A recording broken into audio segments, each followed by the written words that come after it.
guys, it's Dodger, and don't panic, I'm totally going to show you some gameplay. I just want to give you a little precursor, so hold on. Today we're going to be looking at two different amazing point-and-click adventure games. One of them older, Gabriel Knight's Sins of the Fathers from the 90s, and one of them much newer from 2011, the game Cognition and Erica Reed Thriller. Now, the reason that I love that they gave me these two games to review, not only because they're point-and-click adventures and that's like my jam, but the other thing that I love about it is that it's going to be a really great way to see how point-and-click games have really progressed and like where they came from originally and how it's just shot up into something that's really clear and really crisp, but the classic game still has so much awesomeness left inside of it. So we're going to look at both of those games, kind of talk about them, compare them a little bit, and if they look good to you, they are on super promo sale for the DRM free winter sale on GOG.com. And GOG.com is fantastic. They're a wonderful company.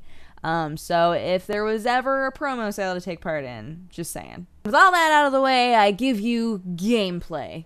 The first game that we are going to look at is called Gabriel Knight Sins of the Fathers, and it is an amazing old point-and-click adventure game. It's from the 90s, and I know a lot of people that even now will say that it is still their favorite point-and-click game of all time. It really does hold up, and it's beautiful. It's so nice to play.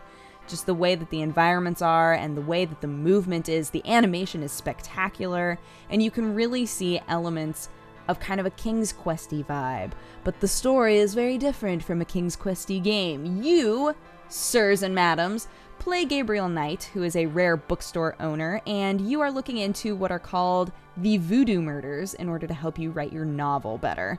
And obviously, eventually you get far more involved in the murders than you necessarily wanted to be, but that's okay, because that makes for a fantastic gameplay experience. So, this game uses what at the time were called dumb cursors. We do not use them anymore because it requires people to think way too much. So remember, we used to have like text-based adventure games where it was just anything goes, like run here, skip here, walk here, like you could type anything. And so from there, really point-and-click games developed, and it turned into this sort of an outline where you had all of these different cursors that represented different ways to interact. So you could ask questions. We're like right now we are interrogating. You could walk places. You could look at things. You could pick things up. You could press buttons. You could open doors. All of these icons are up there for you to interact, but you are limited to those things. So while it felt like a dumbing down at the time, now it feels like way more thinking than we are used to, because you have to really pay attention. You have to pay attention to everything people say to you. You have to pay attention to everything that you read, because once you find something to interact with, you have to know exactly what to use, or you're just going to be sitting there clicking on everything and just being so confused, which is one of the reasons why I find games like this very challenging, but also really, really fun to come back to.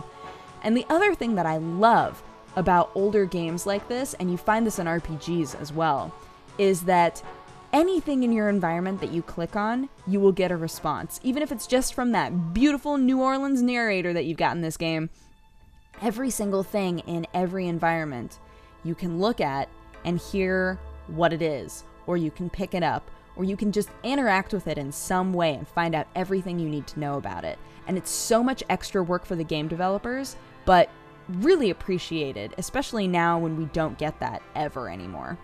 So, one last thing I have to say about this game is that what you've been listening to in the background this whole time is the intro theme, which is beautiful and fantastic, so I had to make you listen to it the entire time. Alright, let's move on to the other game. The second game that we are going to look at today is called Cognition, an Erica Reed Thriller. This was actually kickstarted in 2011, and there are 4 episodes to it. So each episode has its own individual storyline, but there's also an overarching storyline among all 4 episodes. And people have really, really loved this game. I haven't played all of them, but I do know that the game itself is beautiful and very, very fun to play. Although you will notice a lot of similarities to the Telltale games, to Walking Dead and Wolf Among Us.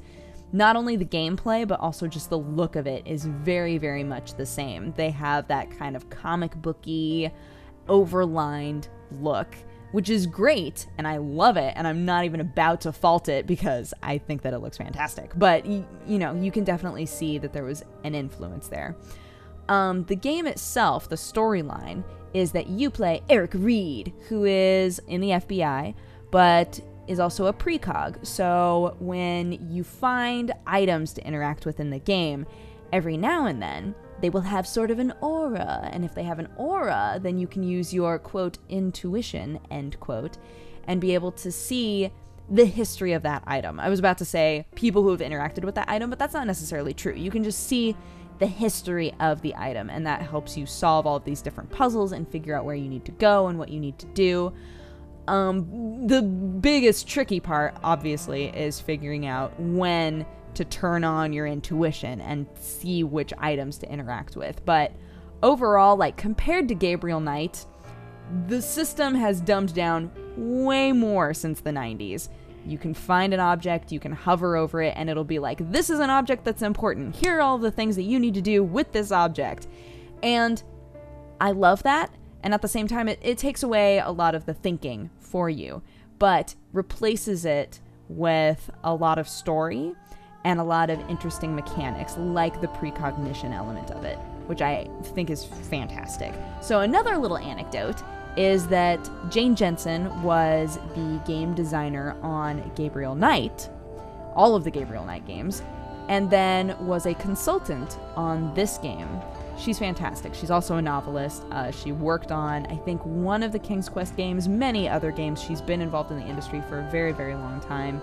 And I love that she was involved in this game because she obviously knows how to put together a great game. So overall, I mean, both of these point-and-click games are fantastic. Like, I just love them. I love them for completely different reasons. And I think that they're a really good showing of what games used to be and what games are right now. And it kind of makes you wonder where they're going. Like, where, as somebody who avidly loves point-and-click adventure games, like, where are they going? You know, how is it going to develop even more beyond this point? But we can see how we got from point A to point B, or even from point B to point C, you know?